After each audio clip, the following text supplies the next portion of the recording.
la seconda area. La prima l'abbiamo inaugurata al Parco Legrenzi quasi un anno fa, è stato un enorme successo.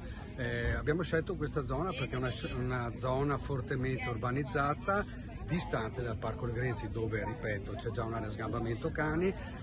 Fatemi ringraziare la Montenuoto e tutte le associazioni Guardie per l'Ambiente e Happy Dog con cui abbiamo collaborato per riuscire a portare in questa zona, ripeto, fortemente urbanizzata, un'area sgambamento cani, la seconda area sgambamento cani, una delle più grandi della provincia.